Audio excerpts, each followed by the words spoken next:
Next today, we move on to the Cleveland Browns. In 2020, Cleveland snapped a 2-decade-long drought, making the playoffs for the first time since 2002. They go into this year's draft with 9 picks, including the 26th overall in the first, a second, 2 thirds, 2 fourths, a fifth, a sixth, and a seventh.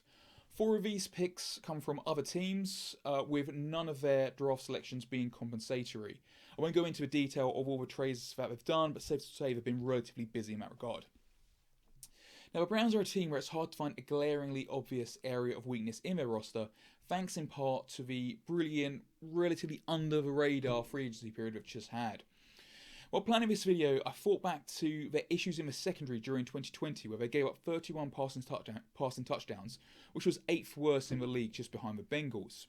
While former top 5 draft pick Denzel Ward performed well, the Browns struggled to find a complementary partner for him on the opposite boundary. They've since pillaged former Rams players in free agency, picking up cornerback Troy Hill and safety John Johnson, both of whom are upgrades and should definitely elevate the secondary.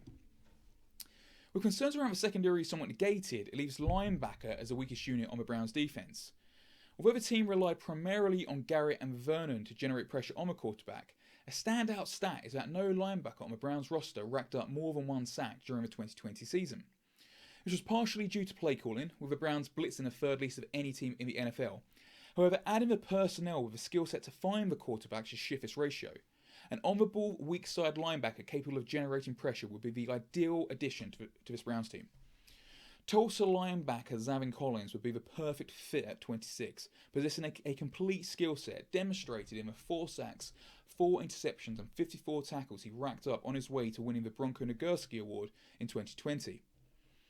The highest profile addition to a Browns in free agency has been 2014 first overall pick Jadeveon Clowney.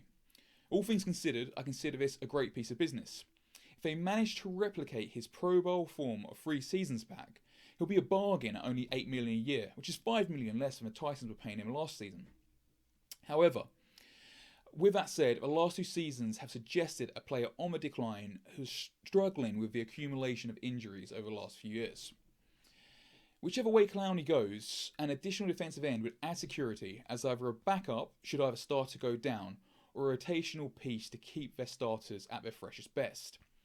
If the Browns were to look for a second-day prospect, Oklahoma's Ronnie Perkins could fall to them at the end of the second, or perhaps Houston's Peyton Turner, who at 6'5" and 270 pounds is reminiscent of Clowney and could be of interest at the back end of the 3rd round.